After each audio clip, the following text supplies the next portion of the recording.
সকালবেলায় ঘুম থেকে উঠে পড়ে ফ্রেশ হয়ে রান্নাঘরে ঢুকে পড়েছি। আমাদের যে দিদি বাসন মাজেন, ঘর মোছেন, ওনার বাসন মাজা আজকে একটু আগেই হয়ে গেছিলো, এখন উনি ঘরটা মুছছেন, তাই বাসনগুলো গোছগাছ করে রান্নাও চাপিয়ে দিলাম। আজকে জলখাবারে করছি পরোটা আর আলু দিয়ে পেঁয়াজ দিয়ে একটা তরকারি। তো চলো ঝটপট করে নিই।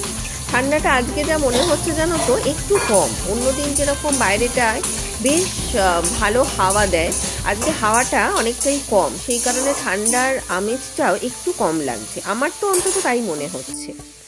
এখানে সৈকতও আমার সাথে আজকে উঠেছে, ও এখন একটু ছাদে যাবে, রোদ্দুরে বসবে, যেটা ও রেগুলারের একটা রুটিন। আর ওদিকে ও ক্যাফেটা খুলে দিয়েছে, যদি কোনো লোকটোক আসে তাহলে যাতে অ্যাটেন্ড করতে পারি।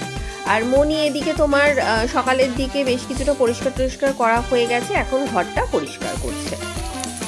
তো তরকারি করবো বলে আলু তো চাপিয়ে দিয়েছি, আলু ডুমো করে বসিয়েছি, আলু ভাজা হচ্ছে, আর আলুটা ভাজা হয়ে গেলে বাদবাকি মশলা টশলা দিয়ে একদম বসিয়ে দেবো, তারপরে করব পরোটা।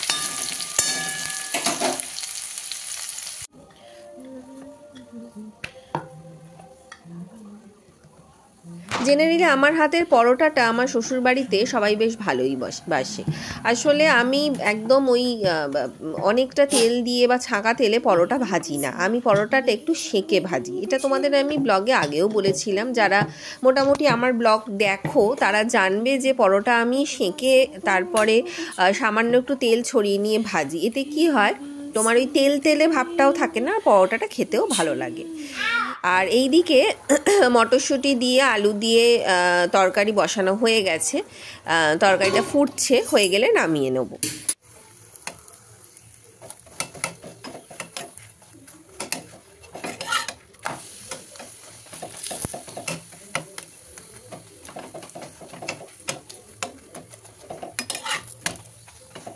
গরম গরম পরোটা কিন্তু আমার রেডি, তাই গরম গরম পরোটা আর গরম গরম তরকারির সাথে তোমাদেরকে জানাই গুড মর্নিং এভরিওয়ান। নিত্যদিনের রকমারির আরেকটি ফ্রেশ ভিডিওতে তোমাদের সকলকে জানাই স্বাগত।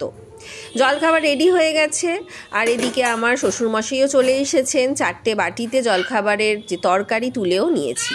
আসলে শ্বশুরমশাই আর মনি দুজনেই একটু ঝোল ঝোল তরকারি পছন্দ করেন, তো ওনাদের জন্য তাই জন্য সবসময় একটু ঝোলের ভাগটা বেশি রাখি, আর সৈকত একটু কষা আর আমি মিডিয়াম, তো সেই অনুযায়ী 4টে বাটিতে তুলে নিই। আর বসিয়ে নিয়েছি চা করে নিয়ে নিচে ওনাদেরকে খেতে দিয়ে ওপরে আমি আর সৈকত চলে এসেছি। পাকম যেহেতু ঘুমোচ্ছে, তাই এখন হাজব্যান্ড আর ওয়াইফের উই টাইম চলছে আমাদের।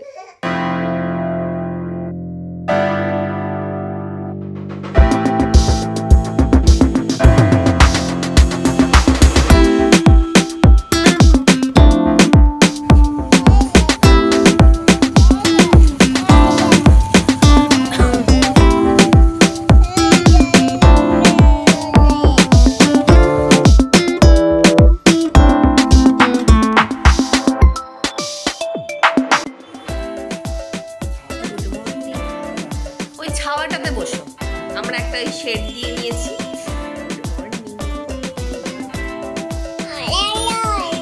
কেন গো? পাকুম ঘুম থেকে উঠে পড়েছে, আর পাকুমের দাভাইকে বললাম যে তুমি তো ছাদে যাচ্ছ, তাহলে পাকুমকে নিয়ে একেবারে গিয়ে বসো, তাহলে ওরও একটু রোদ্দুরে থাকা হবে। তো ও এখন পাকুমকে নিয়ে আমি ছাদে যাচ্ছি, ওর জন্য একটু সন্দেশ, বিস্কুট আর একটু জল নিয়ে দিয়ে আসছি, ওর যেটা ইচ্ছে হবে ও সেটা বসে খেয়ে নেবে ছাদে। আর ছাদেতে তোমার পাকুমের দীপ ভাইও আছে, তাই জন্য কোনো অসুবিধাও নেই। আর আমি যাই নিচে ঝটপট করে রান্নার দিকে ঢুকি, মোটামুটি ভাত টাতগুলো বসাবো, ঘরটা পরিষ্কার করব। সারাদিনে কাজ তো তোমার চলতেই থাকে, কাজের তো আর বিরাম থাকে না, তো সেই কারণে পাকুমকে একটু ছাদে দীপ ভাইয়ের কাছে রেখে গেলে কি হয়, নিচে একটু ফ্রিভাবে আমি কাজগুলো সেরে ফেলতে পারি। তো চলো, ওকে তো দিয়ে গেলাম, এবার আমিও নিচে যাই, নিচে গিয়ে কাজগুলো ওখানে আচ্ছা আমি নিচে গেলাম গো, চানে ঢুকে যাচ্ছি।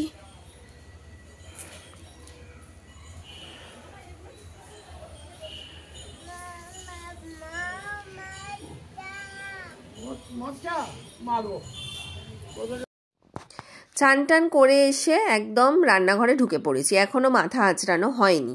আসলে খুব বেশি লেট হয়ে গেলে কি হয়, ভাতটা হতে দেরি হলে পাকুমকে খাওয়াতে লেট হয়ে যায়, তাই চানটা করে বেরিয়েই আগে ভাতটা বসাতে চলে এলাম।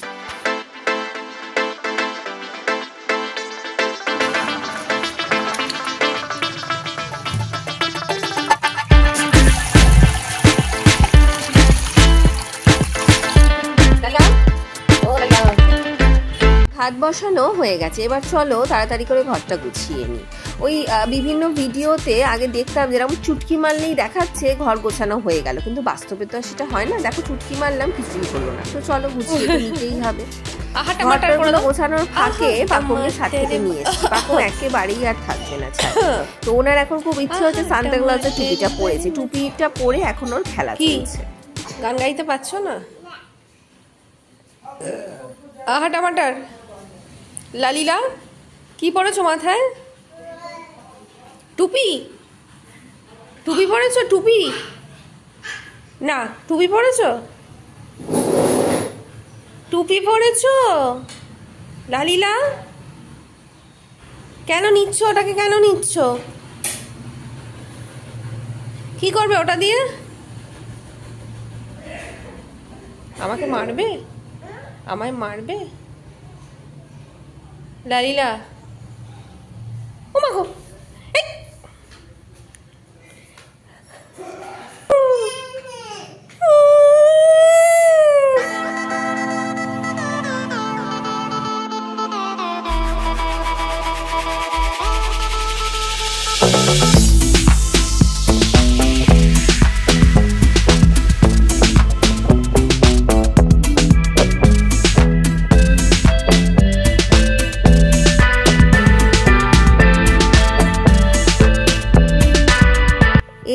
জয় কোম্পানির কোকো ক্রিমটা সৈকত নিয়ে এসেছিলো, অনেকদিন আগেই নিয়ে এসেছিলো।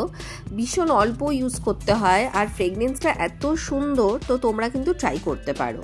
অ্যাকচুয়ালি আমাদের ফ্যামিলিতে নিভিয়া বলো, ভেসলিন বলো আর জয় কোম্পানি, এটা নতুন ইউজ হচ্ছে, তিনটেই ইউজ করা হয়েছে। তিনটে তো ভীষণই ভালো, মানে জয়টাও নতুন, বেশ ভালো। সন্ধেবেলায় ঘুমটুম থেকে উঠে পড়েছি, উঠে পড়ে অনেক দিন পরে খাবো কফি। এমনি নর্মালি কফি তো খাওয়া পরে, কিন্তু চায়ের মধ্যেই আমি কফি দিয়ে মোটামুটি খেতাম, কিন্তু সৈকত যেহেতু এখন তোমার রাত্রিবেলা চা খাওয়াটা তুলে দিয়েছে, তাই আমার একটু সুবিধাই হয়েছে বলতে পারো। আমি আমার মতো করে চা বলো কফি বলো করে নিতে পারছি। তো কফিটা খাবো বেশ অনেক দিন পর, কারণ কফি তোমরা জানো যে আমার ভীষণ পছন্দের, এবং কফি খাওয়ার সাথে আমার মায়ের অনেক কিছু স্মৃতি মনে পড়ে, অনেক কিছু মনে হওয়াগুলো আসতে থাকে, একদমই ইমোশনাল ওয়েতে নয়। মায়ের সেই কথাগুলো, মা কফি বানানোর সময় সেই জিনিসগুলো খুব মানে মেমোরিতে আসতে থাকে। তো যাই হোক, এই কফিটা একটু অন্য কফি, নেসকফি বা ব্রু নয়, কফিটা একটু অন্য কফি, এবং কফিটা টেক্সচারটাও ভীষণ সুন্দর। অ্যাকচুয়ালি এই কফিটা আমি যখন রয়্যাল টাওয়ারে মানে আমার ফ্ল্যাটে গেছিলাম, তখন বাবা এনেছিল এই কফিটা, ওখানে খেয়েছিলাম, তো টেস্টটা কিন্তু আমার খুব ভালো লেগেছিল। বাবা টুকি টুকি করছে, টুকি কোথায় বাবা? এই তো পাকুমের সাথে কাটানো আমার আর সৈকতের এই সময়গুলো, এবং পাকুমের এক এক দিন করে বড় হয়ে ওঠা, ওর খেলা, ওর নতুন নতুন জিনিস শেখা, এগুলো তো অ্যাজ এ পেরেন্ট হিসাবে মানে নিজের চোখের সামনে দেখা, এগুলো ফিল করা মানে সত্যি একদম অন্য রকমের ফিলিংস। এবং এই সোশ্যাল মিডিয়ার মাধ্যমে ও যখন বড় হবে তখন এই ভিডিওগুলো দেখবে, ও অনেক কিছু জানবে ওর ব্যাপারে, তো ও কিন্তু ওর ছোটবেলাটা এনজয় করবে। আজকে এই সুন্দর মুহূর্তটার সাথে ভিডিওটা এখানেই শেষ করলাম। যদি কিছু ভালো লেগে থাকে লাইক, কমেন্ট, সাবস্ক্রাইব করো। তোমরাও ভালো থেকো, টাটা।